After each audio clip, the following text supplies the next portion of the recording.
The smoke was so thick in the early morning air that Grace Emerson could taste it before she even opened her eyes, and when she did, her entire world was flames. She stumbled from the small bedroom where she had been sleeping, coughing violently as the acrid smoke filled her lungs. The homestead her father had built with his own 2 hands 15 years ago was being consumed before her eyes. Orange flames licked up the walls, devouring the chinked logs like they were nothing more than kindling.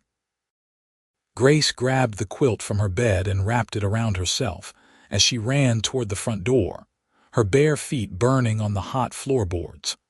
Outside, the December cold of 1883 hit her like a wall, a stark contrast to the inferno behind her. Grace fell to her knees in the dirt, watching helplessly as everything she owned turned to ash. The barn was already gone, reduced to a skeletal frame of blackened timber. The chicken coop had vanished entirely. The house groaned and creaked as the roof began to collapse, sending sparks spiraling up into the dark sky like terrible fireflies. She was 23 years old and suddenly had nothing. Grace had sent her father into Monticello, Utah 3 days ago to sell their winter wheat and pick up supplies. He should have been back yesterday, but the December snows had likely delayed him. She had been alone when they came. She had been alone when the 6 men on horseback rode up to her property just after sunset, their faces covered with bandanas, their intentions clear in the torches they carried. They had given her 5 minutes to get out. The leader, a man with cold gray eyes and a voice like gravel, had told her that this land belonged to the Kavanaugh Cattle Company now, and she had better clear out before they decided she was trespassing. Grace had tried to argue, tried to explain that her father held the deed fair and square, that they had settled this land legally. But the man had simply laughed and lit the first torch. Now she sat in the dirt, shivering despite the heat still radiating from the burning structure, and watched her life disappear. The sun was just beginning to peek over the red rock formations in the distance when she heard the sound of a horse approaching. Grace tensed, wondering if the men had come back to finish what they had started, but the rider who appeared was alone, leading a pack horse behind him. He was tall in the saddle, broad-shouldered, wearing a brown duster that had seen better days and a hat pulled low over his face. As he drew closer, Grace could make out more details. He was young, perhaps 26 or 27, with dark hair that fell past his collar and a jaw covered in several days' worth of stubble. His eyes, when he tilted his head up to look at the smoking ruins, were a startling shade of blue. He dismounted smoothly and approached her slowly, the way one might approach a spooked horse. Grace realized she must look half wild, covered in soot and ash, her long blonde hair tangled and her nightgown torn where she had caught it on a nail escaping the house. "Are you hurt?" he asked, and his voice was surprisingly gentle. Grace shook her head, not trusting herself to speak yet. The stranger shrugged out of his duster and draped it over her shoulders. It was warm and smelled like leather and wood smoke and something else, something clean and masculine that made her throat tighten. "I am Xander Elliott," he said, crouching down beside her so they were at eye level. "I was riding through from Blanding when I saw the smoke. What happened here?" Grace finally found her voice, though it came out rough and damaged from the smoke.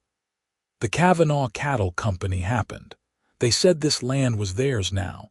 They gave me 5 minutes to get out before they burned it all." Something dark flashed across Xander's face. His jaw tightened and his hands, which had been resting loosely on his knees, curled into fists. "Kavanaugh," he said, and the name sounded like a curse. "That bastard has been running roughshod over half the territory, stealing land from anyone who cannot fight back." "My father has the deed," Grace said, and her voice broke on the last word. He has the legal papers. This is our land.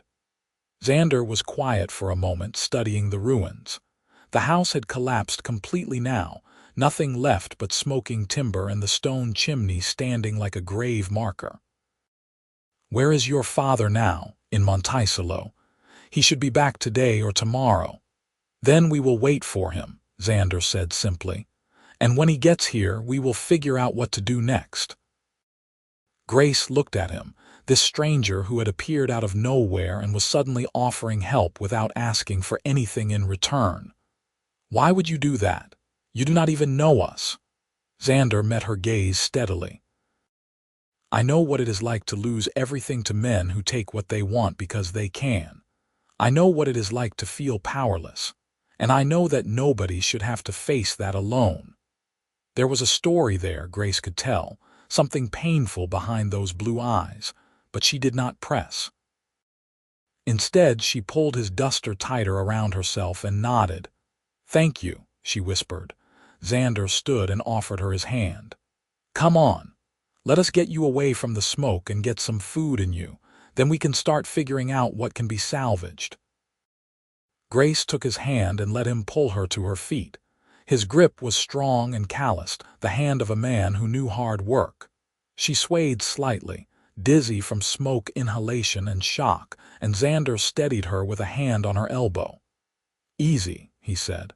When did you last eat? Grace had to think about it. Yesterday morning, I think. Xander shook his head and guided her toward his horses. He pulled a canteen from his saddle and handed it to her. Drink. Not too fast. The water was cold and clean and tasted like salvation. Grace had not realized how thirsty she was until the first swallow hit her throat. She forced herself to drink slowly, even though she wanted to gulp it down. While she drank, Xander rummaged through his pack and pulled out some dried beef and hardtack. It was not much, but Grace accepted it gratefully. They sat together on a flat rock a safe distance from the smoldering ruins, and Grace ate while Xander kept watch, his eyes scanning the horizon as if expecting the men to return. Tell me about your father, Xander said after a while. How long has he owned this land?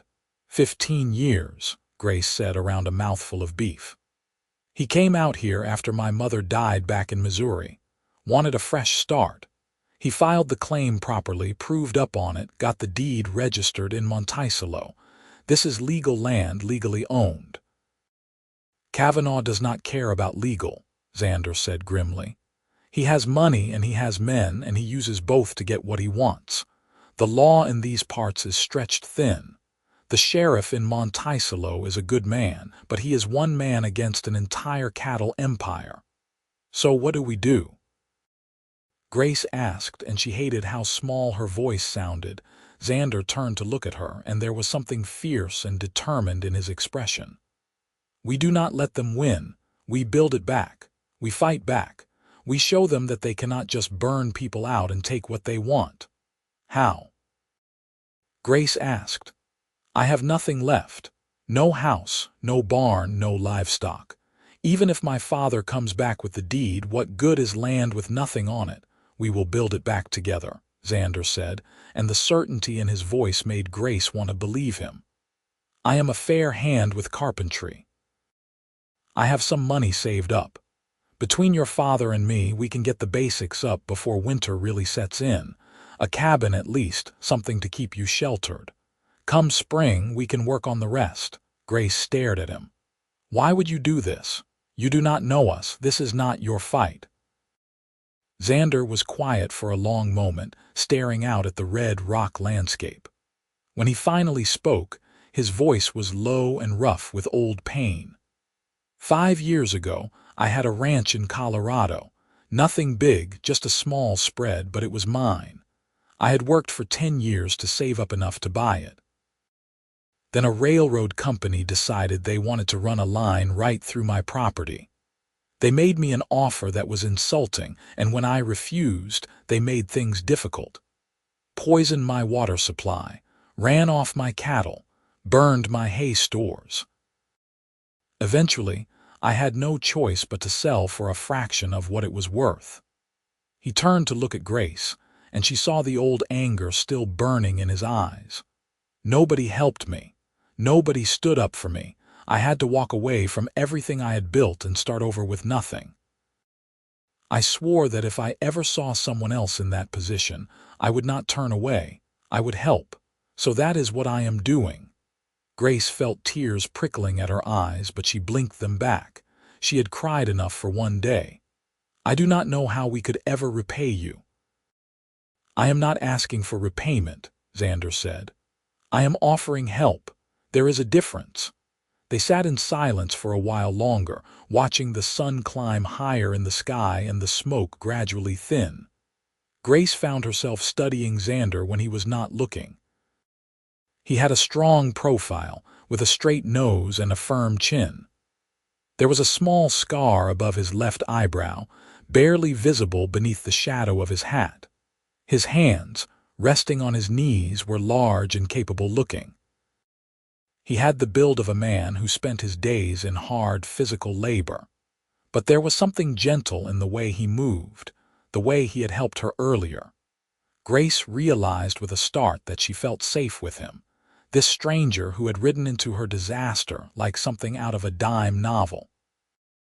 It was an odd feeling, considering everything that had just happened. "There," Xander said suddenly, pointing toward the east. "Is that your father?" Grace looked up and saw a wagon approaching, drawn by 2 mules.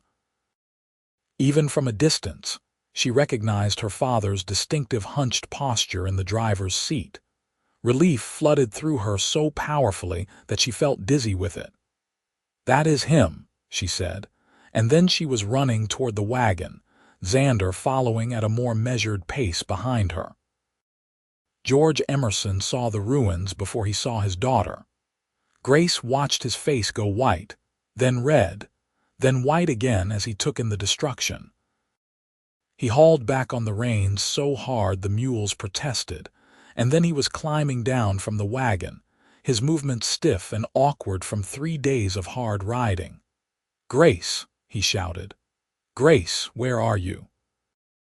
"I am here, Pa," Grace called, and then she was in his arms, breathing in the familiar smell of tobacco and horses and home. "I am all right. I am not hurt." George Emerson was 52 years old, weathered and worn by 15 years of frontier farming, but his arms were still strong as he held his daughter tight. What in the name of all that is holy happened here? Grace pulled back and quickly explained about the men from the Kavanaugh Cattle Company, about the threats and the torches, and the 5-minute deadline. Her father's face grew progressively darker as she spoke. "That son of a bitch," he said when she finished. "I have the deed right here in my pocket.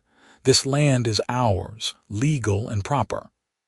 "Kavanaugh does not care about legal," Xander said, stepping forward. "Begging your pardon, sir, but I have seen his kind before. He will tie you up in court for years if you try to fight him that way, and he has the money to keep fighting long after you run out." George turned to study the stranger. "And who might you be?" "Xander Elliott, sir. I was passing through when I saw the smoke. I have been helping your daughter." George's eyes narrowed slightly, taking in the duster draped over Grace's shoulders, the way Xander stood protectively close to her. But then he seemed to see something in the younger man's face that satisfied him, because he extended his hand. "George Emerson. I am grateful you were here when Grace needed help." The 2 men shook hands, and Grace saw a kind of understanding pass between them, the way it did between men who recognized something of themselves in each other. "I have offered to help rebuild," Xander said. "I have some carpentry skills and a little money saved. If you are willing, I would like to stay on and help get you back on your feet before winter really sets in."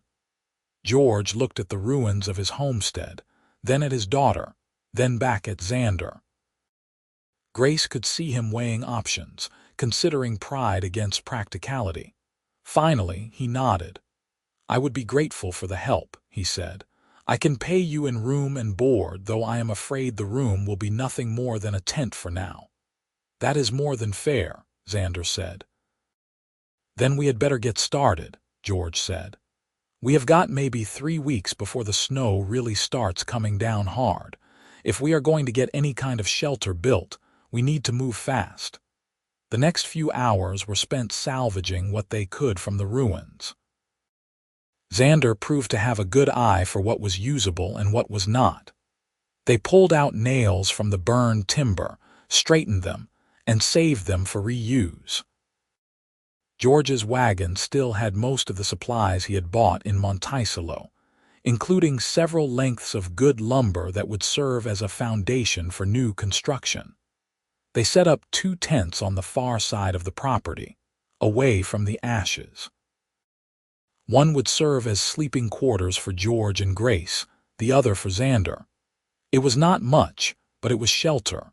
That night they sat around a campfire and made plans. George spread out a rough map of the property, and they discussed where to build the new cabin. The old site was too associated with the destruction, they all agreed.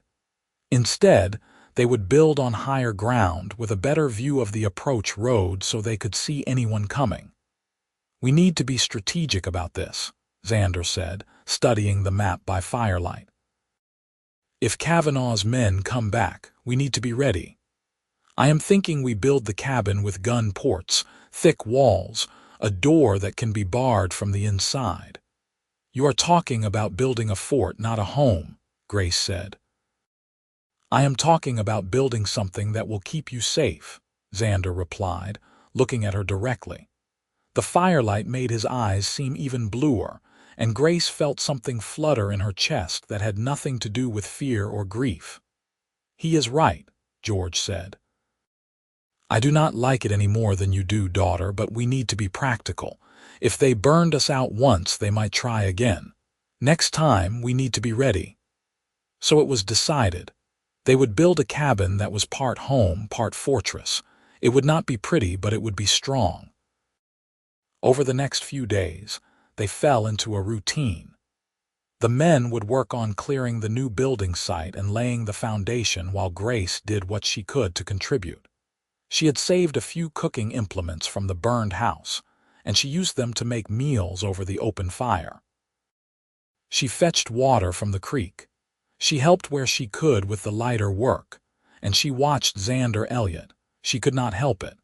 There was something compelling about the way he moved, the way he worked. He had a quiet competence that was deeply attractive. When he was working with wood, his focus was absolute. He measured twice and cut once. He never wasted material. He worked from sunup to sundown without complaint, and at the end of each day he would clean up, help with dinner, and then sit by the fire discussing plans for the next day with her father. He was unfailingly polite to Grace, always respectful, but there were moments when she would catch him looking at her with an expression she could not quite read. It made her heart beat faster. Grace tried to tell herself that she was being foolish. Xander was here to help rebuild, nothing more. Once the cabin was finished, he would move on to wherever he had been heading before he stopped to help them. There was no point in developing feelings for a man who would not be staying, but her heart did not seem to be listening to her head. On the 5th day, they had the foundation laid and were beginning to frame the walls. It was hard, back-breaking work, but Xander never flagged. Grace brought them water during their mid-morning break, and as she handed Xander his cup, their fingers brushed. It was the briefest of contact, but Grace felt it like an electric shock. Xander must have felt it too, because his eyes met hers and held. For a long moment, neither of them moved. Then George called out asking for help with a beam, and the moment was broken. That night, Grace could not sleep. She lay in her bedroll in the tent, listening to her father's steady snoring, and thought about blue eyes and calloused hands, and a voice that made her feel safe. She thought about the way Xander had appeared in her darkest moment like an answer to a prayer she had not known how to speak. She thought about the way her heart had started beating differently when he was near. Grace had never been in love before. She had never had time for it. Growing up on a frontier, Homestead meant hard work from dawn to dusk, little social contact, and even less opportunity for romance. The few young men she had met in Monticello had been either too rough, too crude, or too boring to hold her interest. But Xander was different. He was strong without being overbearing, kind without being weak, intelligent without being condescending. He treated her like an equal, asking her opinion on matters related to the homestead, listening when she spoke, respecting her ideas even when he disagreed. And he was handsome in a way that made her stomach flutter every time she looked at him. Grace finally fell asleep sometime past midnight, and when she woke, the sun was already up. She could hear the sounds of construction already underway. She dressed quickly and emerged from the tent to find her father and Xander already hard at work raising the first wall. "Morning, sleepyhead," her father called out cheerfully. "Grab some breakfast and then come help. We are making good progress." Grace did as instructed, quickly eating some leftover biscuits and bacon from the night before, then joining the men. Her job was to hold boards steady while they nailed them in place, to fetch tools, to generally assist however she could. As the day wore on, the walls began to take shape. It was slow, painstaking work, but it was satisfying to see the structure emerging from nothing. By the time the sun began to set, they had 3 of the 4 walls framed. "At this rate, we will have the walls up and the roof on within a week," George said, surveying their work with satisfaction. "Then we can work on the interior while we are protected from the elements." But their progress came to an abrupt halt the next afternoon when riders appeared on the horizon. Grace saw them first. She had been fetching water from the creek when she spotted the dust cloud. Her blood went cold when she counted 6 riders, the same number as before. "Pa," she called, trying to keep her voice steady. "We have company." George and Xander stopped working immediately. Xander walked over to where he had left his gun belt hanging on a post and strapped it on. Grace noticed he wore his pistol low on his hip, the way a man who knew how to use it would wear it. "Get inside the tent," George said to Grace. "No," she said firmly. "This is my land too. I am staying." She saw Xander's jaw tighten, but he did not argue with her. Instead, he positioned himself slightly in front of her, his body language protective. The riders approached slowly, deliberately. As they got closer, Grace recognized the leader from before. The same cold gray eyes, the same cruel twist to his mouth. "Well, well," the man said as he reined in his horse about 20 feet away. "Looks like you did not learn your lesson." "The lesson I learned," George said, his voice hard as iron, "is that some men are too cowardly to fight fair, so they ride in packs and burn out families in the night." The leader's eyes narrowed. "Careful, old man.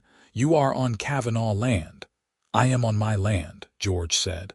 "I have the deed filed legal and proper with the territorial office. You can burn my buildings down, but you cannot burn away legal title." "Is that so?" The leader leaned forward in his saddle.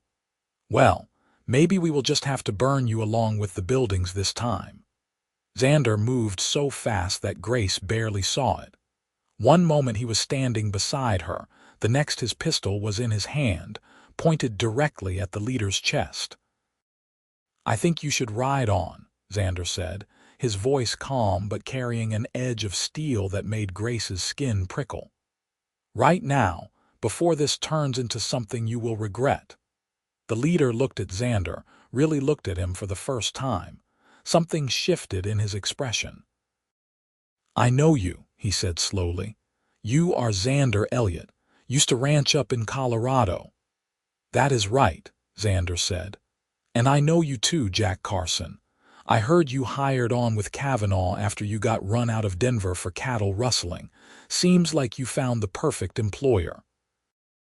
A man who does not care about things like laws or decency. Jack Carson's face flushed red. You are making a big mistake, Elliott. Kavanaugh does not like people who get in his way. Then Kavanaugh and I are going to have a problem, Xander said. Because I am not going anywhere, and neither are the Emersons. So you can ride back to your boss and tell him that this land is occupied and defended. And if he wants it, he is going to have to come and take it himself instead of sending hired thugs to do his dirty work. The tension was so thick Grace could barely breathe. For a long moment nobody moved. Then Jack Carson smiled, a cold, ugly expression. You are a dead man, Elliott, he said. All of you are. Kavanaugh will not let this stand. We will be ready, Xander said. Jack Carson stared at him for another long moment, then yanked his horse's head around and spurred it into a gallop. The other 5 riders followed, and soon they were nothing but a dust cloud disappearing into the distance. Xander did not holster his pistol until they were completely out of sight. When he finally did, Grace saw that his hand was rock steady. He had not been bluffing or blustering. He had been completely prepared to shoot. That was well done, George said quietly. But he was right about one thing. Kavanaugh will not let this stand. I know, Xander said. Which means we need to work faster and be ready for when they come back, because they will come back. The mood for the rest of the day was somber. They worked with a new urgency, knowing that time was not on their side. As they worked, Xander told them more about Kavanaugh. He owns about 40,000 acres between here and Blanding, Xander said as he hammered nails into a wall support. Started out as a legitimate rancher, but over the years, he has gotten greedier. He sees a piece of land he wants, he takes it. Usually through intimidation and legal manipulation, but he is not above outright theft and violence when those do not work. How do you know so much about him? Grace asked. I have been tracking him for about 2 years now, Xander said. Ever since I heard he was behind the railroad company that squeezed me out in Colorado, I wanted to understand how he operates, what makes him vulnerable. And what did you learn? George asked. That he is careful, Xander said. He always uses intermediaries, never gets his own hands dirty. Men like Jack Carson do his dirty work while he maintains the appearance of being a respectable businessman. He has friends in the territorial government, judges on his payroll, sheriffs who look the other way. Fighting him directly is almost impossible. So what do we do? Grace asked. Xander paused in his work and looked at her. We survive. We hold our ground. We make it too expensive and too difficult for him to keep coming after us. Eventually, he will decide that this particular piece of land is not worth the trouble and he will move on to an easier target. That seems like a long shot, George said. It is, Xander admitted. But it is the only shot we have. They worked until dark, then ate a quick dinner around the fire. Afterward, George announced he was exhausted and retreated to his tent, leaving Grace and Xander alone by the fire. Grace should have followed her father. It was not proper for her to be alone with a man, even one who had proven himself trustworthy. But she could not make herself move. There were things she wanted to say, questions she wanted to ask. You could leave, she said finally, breaking the silence. Jack Carson recognized you. That means Kavanaugh will know you are here. You could ride out tomorrow and be safe. Xander was quiet for a moment, staring into the fire. I could, he agreed, but I am not going to. Why not? He turned to look at her, and the firelight played across his face, making him look almost otherworldly. Because I made a promise to help rebuild, and I keep my promises, and because running away is not something I do anymore. You could get hurt, Grace said softly, or worse. So could you, Xander said. So could your father. That is why I am staying, to make sure that does not happen. Grace felt her throat tighten with emotion. "I do not understand you, Xander Elliott. You barely know us. This is not your fight. Why are you really doing this?" Xander was quiet for so long that Grace thought he was not going to answer. Then he said, very softly, "Because when I saw you sitting in the dirt watching your whole life burn, something inside me broke. I have felt that same despair, that same helplessness. I know what it does to a person. And I could not just ride away and leave you to face it alone." He paused, then added, even more quietly, "And because from the moment I saw you, something in me recognized something in you. Like we were meant to meet, here and now in this moment. I know that sounds crazy, but it is the truth." Grace's heart was pounding so hard she was sure he could hear it. "It does not sound crazy," she whispered. "I have felt it too." Xander's eyes met hers, and in them, Grace saw everything she had been feeling reflected back at her. Hope and fear and longing and something deeper, something she did not yet have a name for. "Grace," he said, and her name on his lips sounded like a prayer. They were leaning toward each other, drawn together like magnets, when George's voice called out from the tent. "Grace, are you coming to bed?" The spell was broken. Grace pulled back, flustered. "Yes, Pa, I am coming now." She stood quickly, not trusting herself to look at Xander again. "Good night," she said, and fled to the tent before she could do something foolish. But as she lay in her bedroll that night, she touched her fingers to her lips and wondered what it would have been like if her father had not called out. Wondered what it would be like to kiss Xander Elliott. Wondered if she would get another chance to find out. The next week passed in a blur of hard work and growing tension. They finished the walls and started on the roof, working from dawn to dusk to get the structure weather-tight before the winter storms arrived. Every day they expected to see riders on the horizon, but none came. The waiting was almost worse than the confrontation would have been.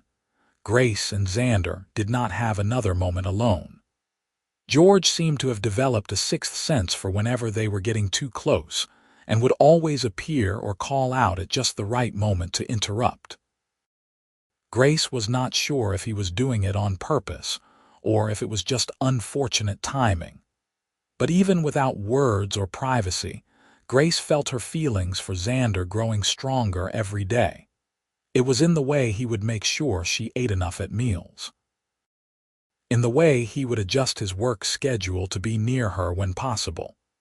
In the small smiles they would exchange when George was not looking. In the way their hands would brush when passing tools, and how those brief touches seemed to linger longer each time. She was falling in love with him, Grace realized. Perhaps she had been falling since the moment he draped his duster over her shoulders and spoke to her with such gentle kindness. The realization should have frightened her, but instead, it felt like coming home. The cabin was nearly finished when the first real snow of winter arrived. Fat, wet flakes fell from a gray sky, covering the red rock landscape in white. They worked through it, determined to get the roof finished before the accumulation made it too dangerous to work at height. "Last beam," Xander called out as he and George muscled the final roof support into place. Grace steadied the ladder from below, watching anxiously as the two men worked 20 feet above the ground on slippery footing. But they got it in place, and by nightfall, the cabin had a roof. It was not finished inside, not by a long shot, but it was structurally sound and weather-tight. They could work on the interior details while protected from the elements.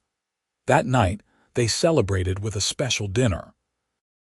George had saved a bottle of whiskey from before the fire, and he poured each of them a small measure.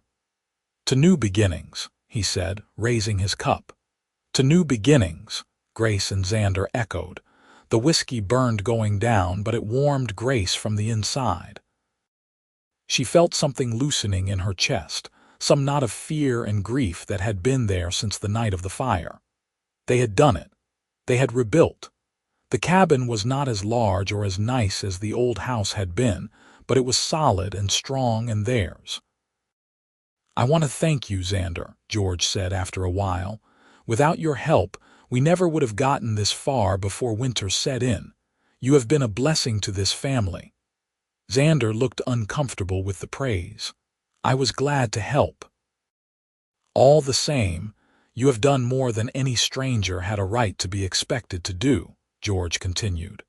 He paused, then said carefully, "I know we agreed on room and board as payment, but that does not seem adequate for everything you have done. I would like to offer you something more." "That is not necessary," Xander started, but George held up a hand. "Hear me out," he said. "I am not getting any younger, and this land is more than one old man and his daughter can properly manage. I am offering you a partnership, 20% of the property, legal and binding. You would be a part owner of this homestead." Xander stared at him. "George, I cannot accept that. It is too much." "It is exactly right," George said firmly. "And besides, I have another reason for wanting to formalize the arrangement. If we are partners, then you have a legal right to be here and to defend the property. It makes our position stronger if Kavanaugh comes back." That was a good point, Grace thought, and it would mean that Xander would stay. The thought made her heart leap. Xander seemed to be thinking it over. "If I accept," he said slowly, "it would be with the understanding that I earn my share. I would not be a silent partner. I would work this land alongside you, contribute equally to the operation." "I would expect nothing less," George said and extended his hand. "Partners." Xander took his hand and shook it firmly. "Partners." Grace felt tears prickling at her eyes, but these were happy tears. Xander was staying. He would be part of their lives, part of their homestead, part of her future. The next morning, George announced he was riding into Monticello to file the partnership papers and to speak with the sheriff about the situation with Kavanaugh. It would be an overnight trip at least, possibly 2 nights depending on the weather. "Will you be all right here alone?" he asked Grace. "She will not be alone," Xander said. "I will be here." George looked between them, and Grace saw something shift in his expression. He was not a fool, her father. He had seen the way she and Xander looked at each other, the way they orbited around each other like planets caught in each other's gravity. "Xander," he said quietly, "walk with me for a moment." The 2 men moved away, out of earshot. Grace watched them, her stomach twisting with nervousness. She could not hear what they were saying, but she could see her father's serious expression, the way Xander listened intently and then nodded. When they returned, George kissed Grace on the forehead. "I will be back as soon as I can," he said. "Mind that you are careful while I am gone." "I will, Pa." She watched him drive the wagon down the road toward Monticello until he disappeared from sight. Then she turned to find Xander watching her with an unreadable expression. "What did my father say to you?" she asked. Xander smiled, a small, private smile. "He said that you are the most precious thing in his life, and that if I do anything to hurt you, he will shoot me." Grace felt her cheeks heat. "He did not." "He did," Xander confirmed. "And then he said that you are a grown woman capable of making your own choices, and that he trusts you to make good ones." "Oh," Grace said softly.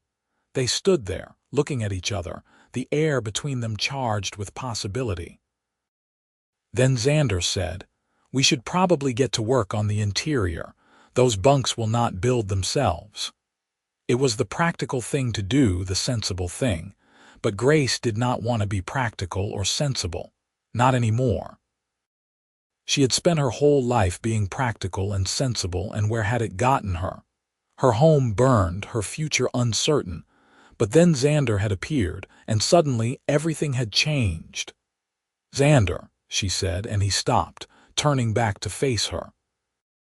"That night by the fire, when you said you felt like we were meant to meet, did you mean it?" "Every word," he said quietly. "I feel it too," Grace said. Her heart was pounding, but she forced herself to continue.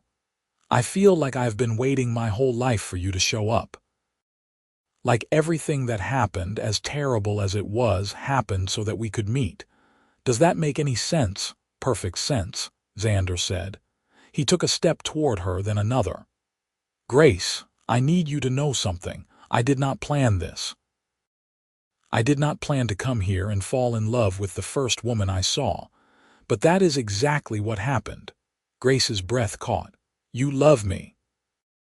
"I love you," Xander said, and now he was close enough that she could see the flecks of darker blue in his eyes, could smell the scent of sawdust and leather that clung to him.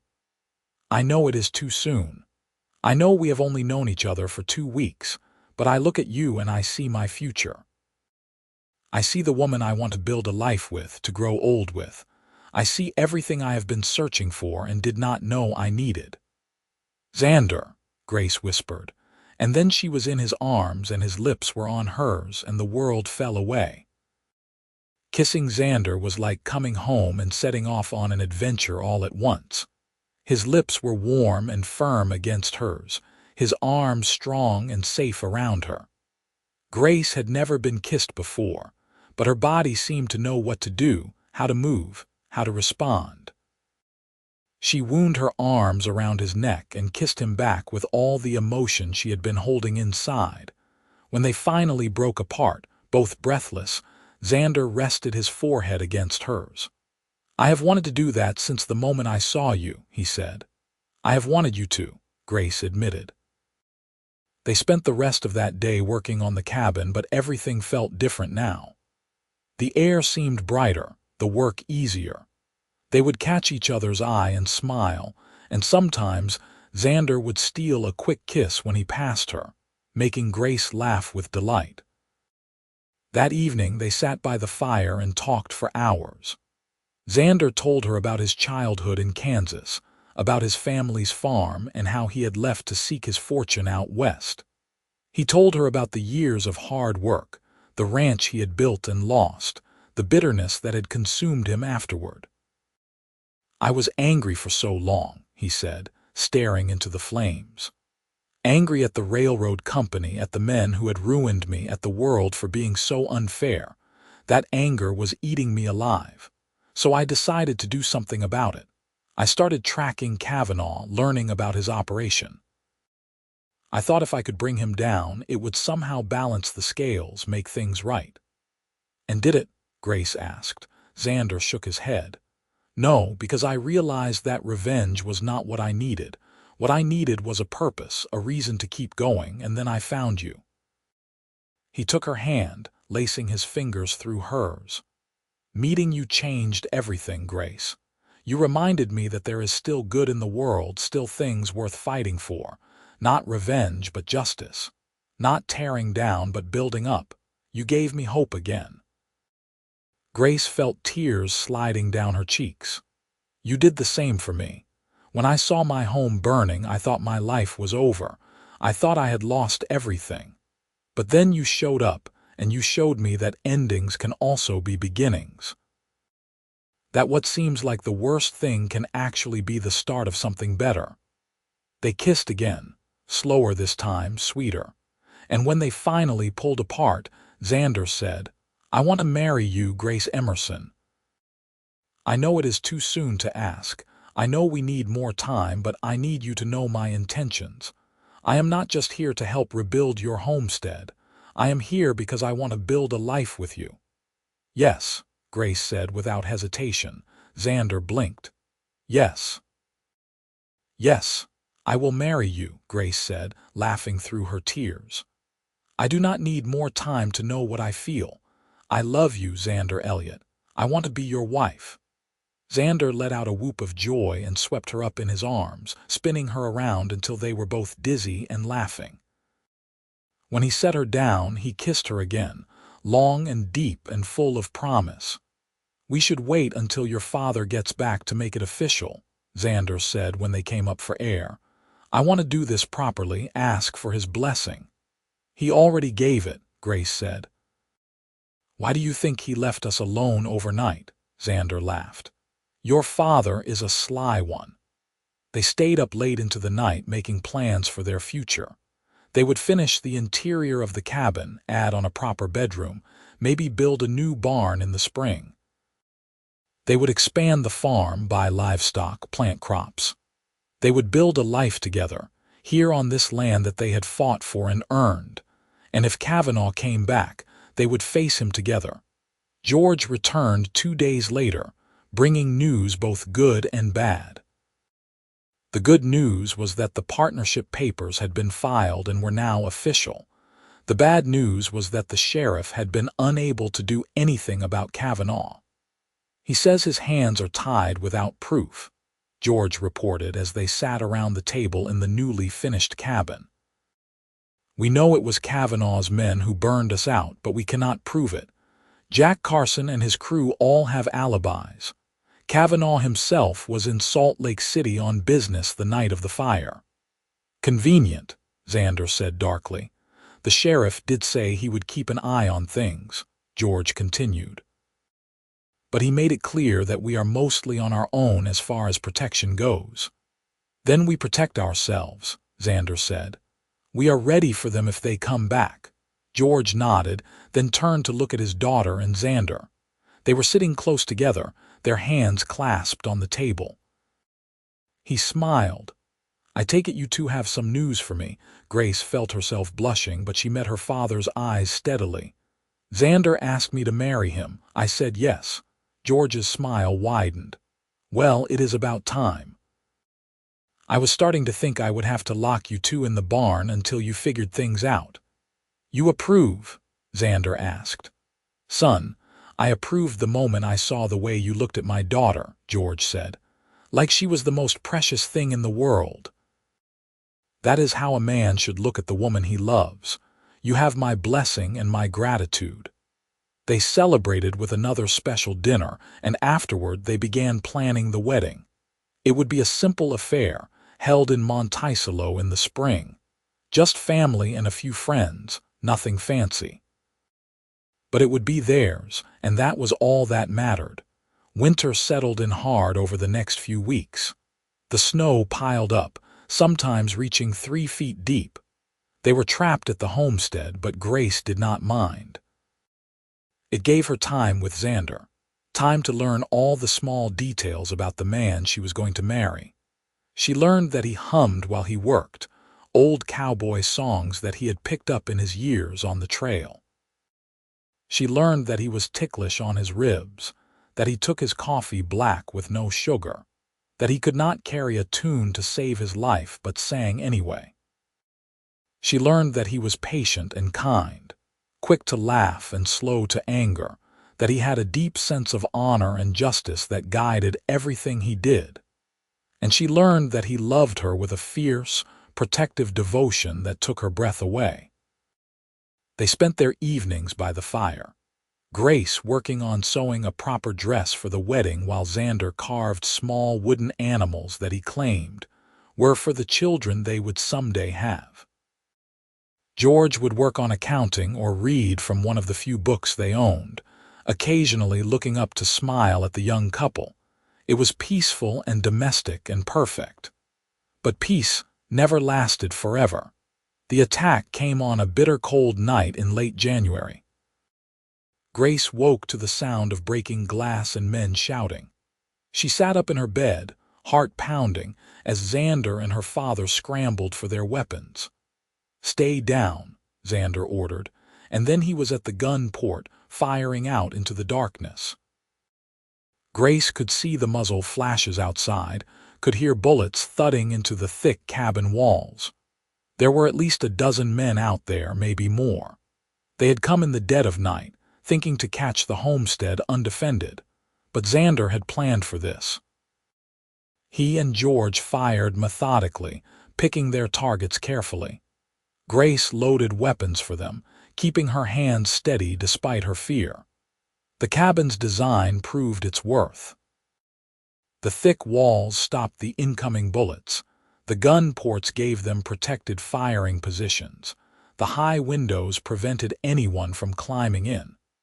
The fight seemed to last forever, but it was probably only 15 or 20 minutes before the attackers retreated. Grace heard horses riding away, shouts fading into the distance. Xander stayed at his post for another hour, watching for any sign of a second attack. When none came, he finally lowered his rifle and turned to Grace. "Are you hurt?" he asked urgently, crossing to her in 2 long strides. "I am fine," Grace said. "Are you?" "I am all right." He pulled her into his arms, holding her tight. "God, Grace, if anything had happened to you." "But it did not," Grace said firmly. "We are safe. The cabin protected us just like you said it would." George was checking the damage. "A few broken windows, some bullet holes in the walls, but nothing structural. The cabin had held." "They will be back," George said grimly. "And next time they will come with more men." "Then we need to change the game," Xander said. "We need to go on the offensive."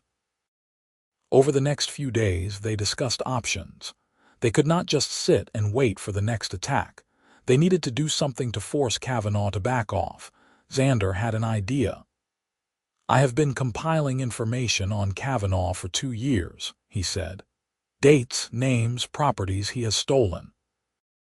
I have testimony from people he has run off their land. If we could get all that information in front of the right people, people who could not be bought or intimidated, we could bring him down legally." "The territorial government is corrupt," George said. "Half of them are in Kavanaugh's pocket." "But the federal government is not," Xander said. "There are U.S. Marshals who answer directly to Washington. If we could get our evidence to them, they would have to investigate." "That is a big if," George said. "I know, but it is our best shot." They decided to try. Xander would ride to the nearest U.S. Marshal's office in Grand Junction, Colorado. It was a hard 3-day ride in good weather, probably 5 or 6 days in the winter snow. But if he could make it, if he could present the evidence, they might finally be able to stop Kavanaugh for good. Grace did not want him to go. The thought of being separated from him, of him being out on the trail in dangerous weather with dangerous men potentially following him, made her sick with fear. But she knew it was necessary. "Come back to me," she said as she helped him pack supplies for the journey.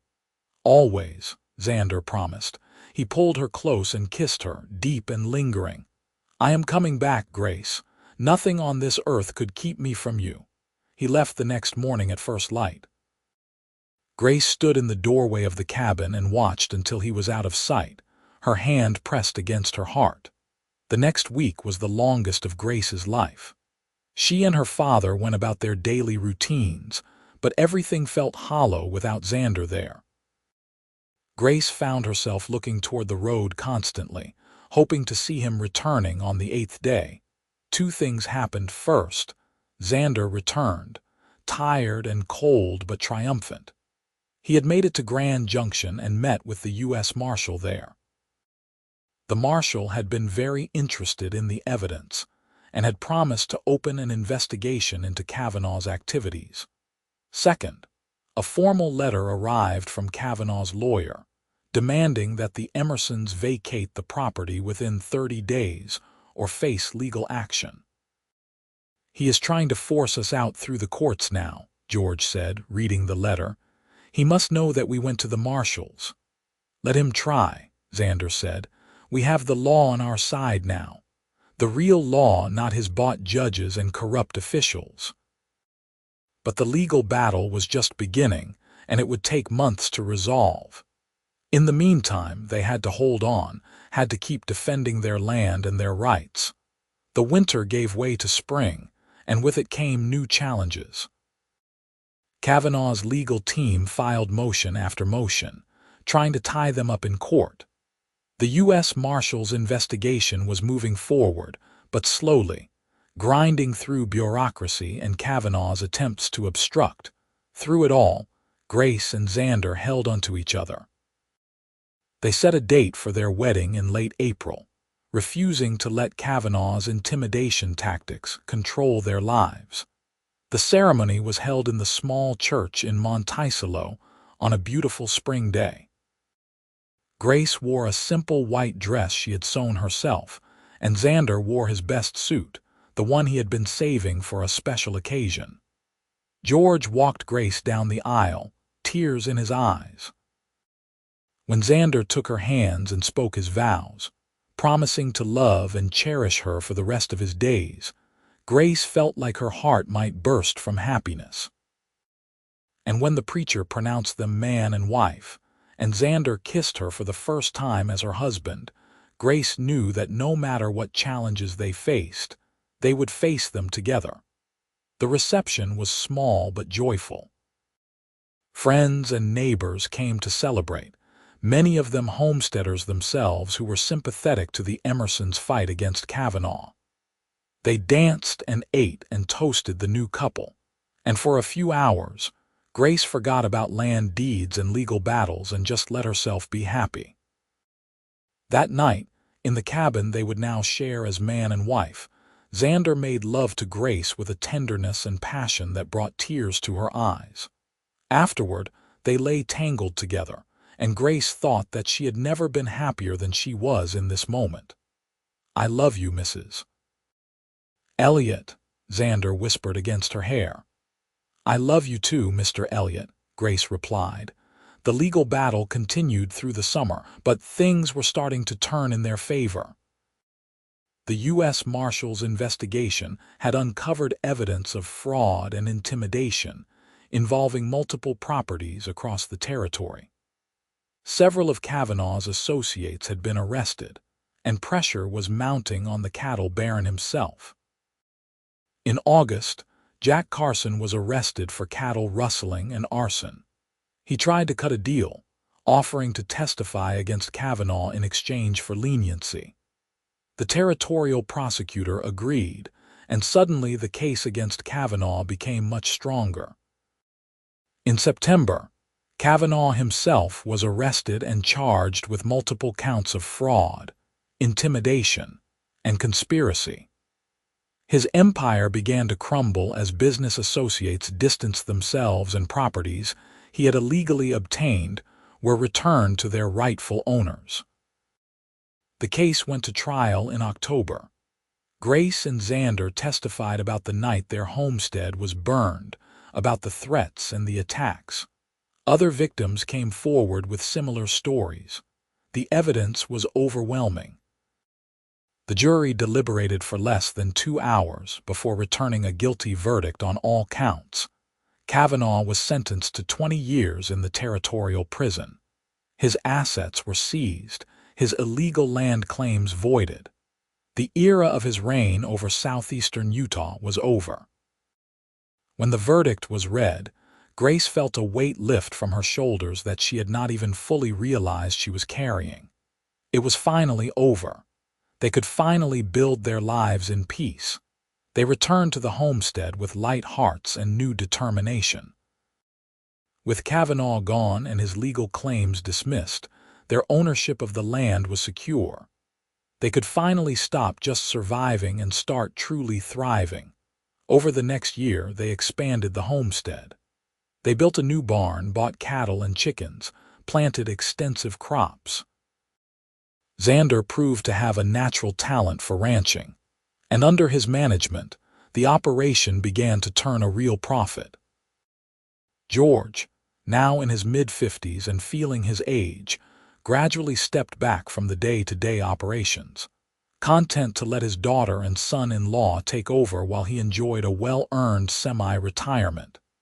In the spring of 1885, Grace discovered she was pregnant. Xander was overjoyed, already planning additions to the cabin to accommodate their growing family. He fussed over Grace constantly, making sure she did not overwork herself, bringing her tea and treats, reading to her in the evenings. Their son was born in December, a healthy boy with his father's dark hair and his mother's green eyes. They named him Samuel, after Xander's father, and George cried when they told him. Little Samuel was a happy baby, quick to smile and laugh. Xander proved to be a devoted father, getting up for nighttime feedings, changing diapers without complaint, singing off key lullabies that made Grace smile. Life settled into a comfortable rhythm. The homestead prospered. They added more cattle, more land, more buildings. Grace's father's health remained strong, and he delighted in being a grandfather, spoiling Samuel shamelessly. 2 years later, Grace gave birth to a daughter they named Alina, a beautiful child with blonde curls and her father's blue eyes. She was followed 3 years after that by another son, William, who had his mother's determination and his father's quiet strength. The years passed in a blur of activity and joy. The children grew strong and healthy. The homestead became one of the most successful operations in the region. Xander and Grace's love deepened and matured, growing from the passionate intensity of those early days into something even stronger, a partnership built on mutual respect and unwavering devotion. In 1892, George Emerson passed away peacefully in his sleep at the age of 62. He was buried on the homestead, on a small hill overlooking the land he had claimed and fought for. At his funeral, Xander spoke of a man who had taken a chance on a stranger, who had shown grace and generosity even in the face of adversity. Grace mourned her father deeply, but she took comfort in knowing that he had lived to see her happy, to see the homestead thriving, to hold his grandchildren, and know that his legacy would continue. As the 19th century drew to a close, the Emerson Elliott homestead had grown to over 300 acres. They ran 200 head of cattle, maintained productive fields of wheat and corn, and had built a reputation for quality livestock that stretched across the territory. Xander had become a respected leader in the community, serving on the town council and helping other homesteaders resist unfair land practices. He never forgot what he and Grace had been through, and he made it his mission to ensure that others did not have to face such challenges alone. Grace became known as a skilled healer and midwife, helping to deliver dozens of babies in the Monticello area. She took particular pleasure in supporting other women, in creating the kind of community support network that she wished she had had during those dark days after the fire. Their children grew into fine young adults. Samuel inherited his father's ranch and a head for business, eventually taking over the day-to-day management of the homestead. Alina became a teacher, opening a school in Monticello that served the children of homesteaders across the region. William followed in his father's footsteps, becoming an advocate for homesteaders' rights and eventually a territorial judge. On a warm summer evening in 1910, Grace and Xander sat on the porch of the homestead they had built together so many years ago. They were both in their early 50s now, weathered by years of hard work but still strong, still vital. "You ever think about that day?" Grace asked, watching the sun set over the red rocks. "The day you rode up and saw the homestead burning." "Every day," Xander said, taking her hand. "It was the day my real life began." Grace smiled and leaned her head on his shoulder. "Mine too. Sometimes I think about what would have happened if you had just ridden past, if you had decided it was not your problem." "I could never have ridden past," Xander said, "not when I saw you." It was like the whole universe shifted in that moment, like everything in my life had been leading me to that exact place at that exact time. "We burned it all back down to the nails," Grace said softly. "And then we built it back together, built something stronger, something better." "We built a life," Xander said. "We built a family. We built something that will last long after we are gone." Grace turned to look at him, this man who had appeared in her darkest hour and filled her life with light. His hair was graying now, lines creased his face, but his blue eyes were still as bright as they had been that first morning when he draped his duster over her shoulders and promised to help. "I love you, Xander Elliott," she said. "Just as much today as I did 27 years ago. More even." "And I love you, Grace Elliott," Xander replied. "You are my heart, my home, my everything." They sat together as the sun dipped below the horizon, hands clasped, hearts full. Around them, the homestead hummed with life. Their grandchildren played in the yard. Their children's voices drifted from inside the house. The cattle lowed contentedly in the pasture. It had all started with destruction, with everything burning down to the nails. But from those ashes, they had built something beautiful. They had built a legacy of love and perseverance, of courage and determination. They had shown that even when everything seems lost, hope can still flourish. And they had done it together, just as Xander had promised on that terrible, wonderful day when their lives had collided and changed forever. As the first stars began to appear in the darkening sky, Grace thought about all the trials they had faced, all the challenges they had overcome. The fire, the threats, the legal battles, the hard work of building a life from nothing. It had not been easy, but it had been worth it. Because in the end, what mattered was not the struggles, but what you built from them. What mattered was the love you shared, the family you created, the legacy you left behind. Grace and Xander had built all of that and more. They had taken a tragedy and transformed it into triumph. They had taken loss and turned it into love. And as they sat there together, surrounded by everything they had created, they knew that their story, which had begun in flames and fear, had become something truly beautiful. A testament to the power of love, the strength of the human spirit, and the magic that can happen when two people choose to build their future together, one nail, one board, one day at a time. Their journey had started with a cowboy saying, "We will build it back together." And together, they had done exactly that, creating not just a homestead but a home, not just a life but a love story that would echo through the generations. As night fell completely over the Utah landscape, Grace and Xander remained on the porch, holding hands and watching the stars emerge. They had weathered every storm, overcome every obstacle, and their love had only grown stronger through it all.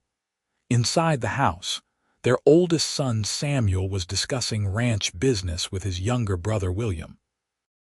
Their daughter Alina was helping Grace's daughter-in-law put the grandchildren to bed, her gentle voice reading stories that captured young imaginations.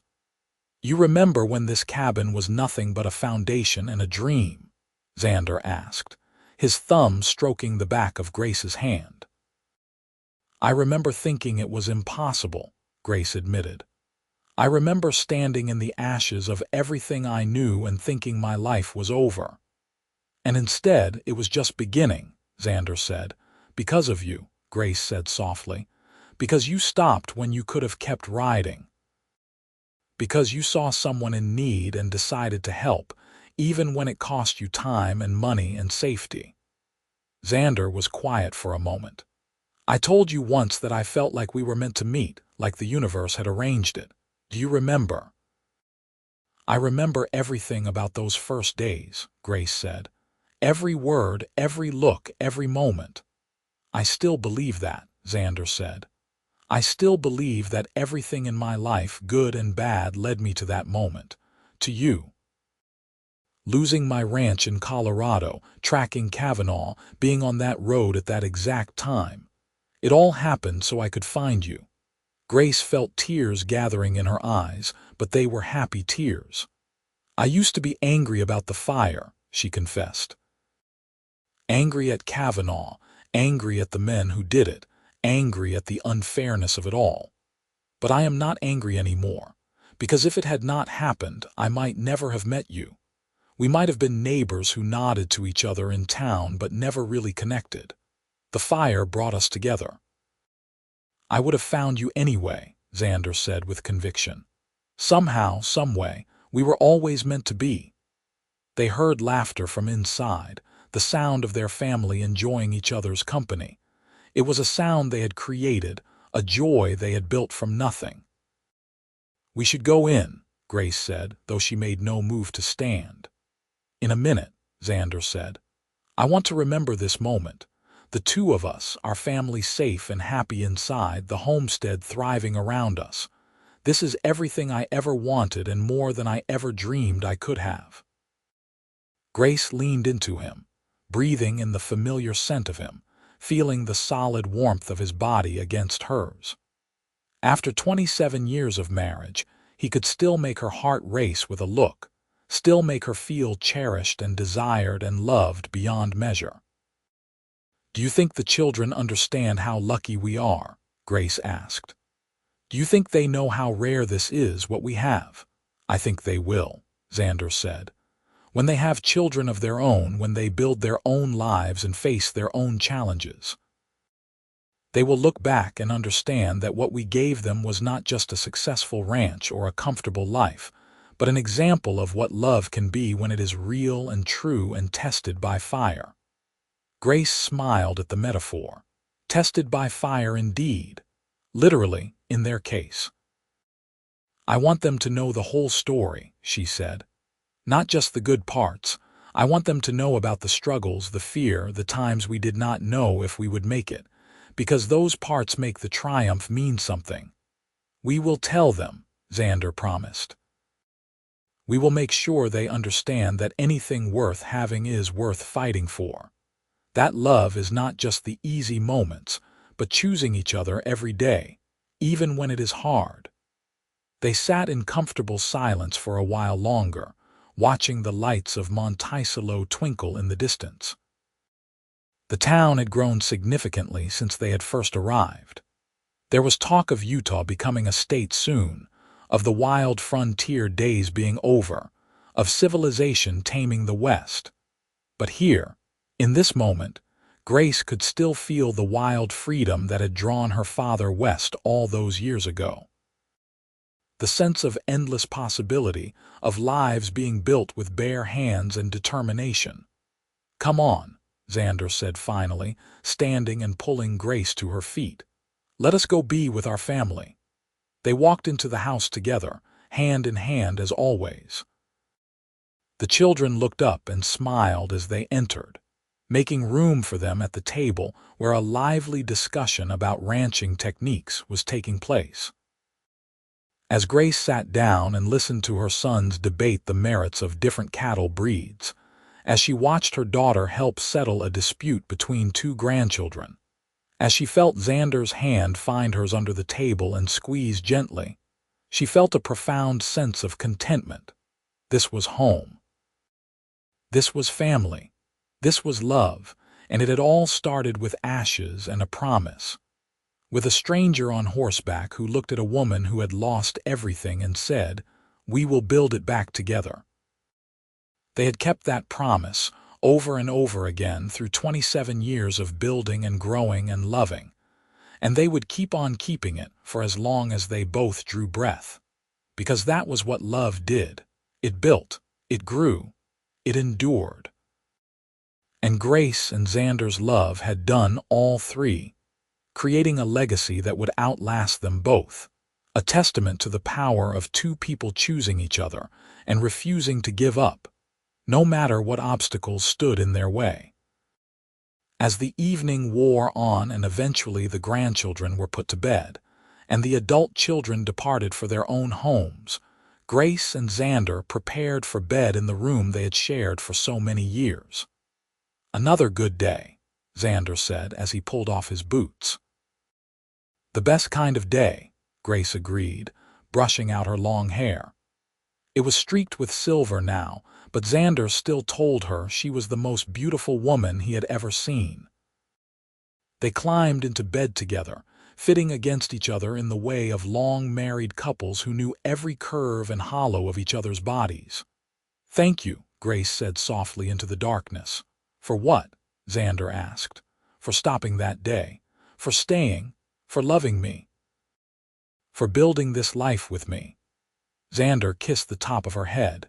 "Thank you for letting me, for trusting me, for being brave enough to love a stranger who rode in on a horse and made impossible promises." "They were not impossible," Grace said. "You kept every single one." "We kept them together," Xander corrected. Everything we built as partners, equal and together." Grace smiled in the darkness. That was true. Xander had never tried to take over or push her aside. He had always treated her as an equal partner in every decision, every plan, every dream.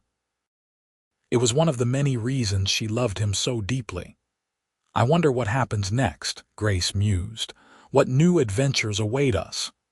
"Whatever they are, we will face them together," Xander said, "just like we always have." And that, Grace thought as she drifted off to sleep in her husband's arms, was all she needed to know. Whatever came next, they would face it together. They would build through it, grow through it, love through it. Because they were Xander and Grace Elliott, and together they could overcome anything. Just as they had proven, time and time again, starting from that terrible, wonderful day when everything burned down to the nails, and a cowboy said, "We will build it back together." And build it back they had, creating something even stronger and more beautiful than what had been lost. Creating a love that would last forever, a family that would carry their legacy forward, and a home that had been forged in fire and sealed with devotion. As sleep claimed them both, the homestead stood solid and strong around them, a monument to their love and their determination. The land stretched out in all directions, productive and thriving, held secure by legal deeds and hard work. And somewhere in the night, the wind whispered through the red rocks, carrying with it the story of two people who had refused to give up, who had chosen love over fear, hope over despair, building over burning. It was a story worth telling, worth remembering, worth passing down through the generations. A story of the Wild West, of homesteading and hardship, of cattle barons and legal battles, but most of all, a story of love. Pure, true, tested love that had stood the test of time and emerged stronger than ever. Grace and Xander Elliott had started with nothing but ashes and a promise. And they had built an empire of the heart, a kingdom of love, a dynasty of devotion that would echo through the ages. Their story, which began in flames, had been transformed into light. And that light would continue to shine, illuminating the path for all who came after, showing that even in the darkest moments hope can be found. Even when everything is lost, love can rebuild.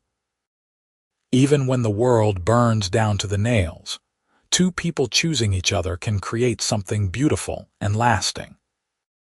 And so, as the stars wheeled overhead and the night embraced the Utah landscape, Grace and Grace slept peacefully, surrounded by everything they had built, secure in the knowledge that their love story, which had begun with such destruction and despair, had become something truly magnificent.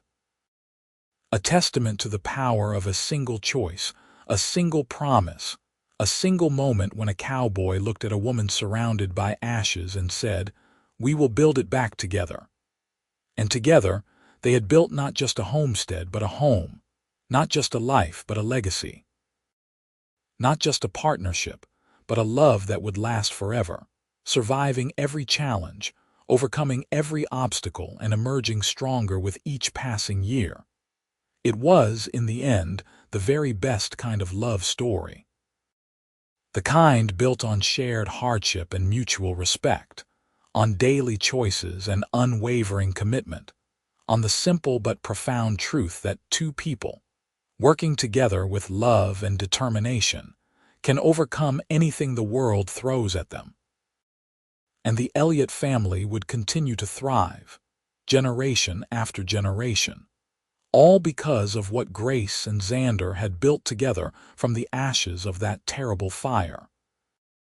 Their love was the foundation upon which everything else rested, and it was a foundation that would never crumble, never falter, never fail.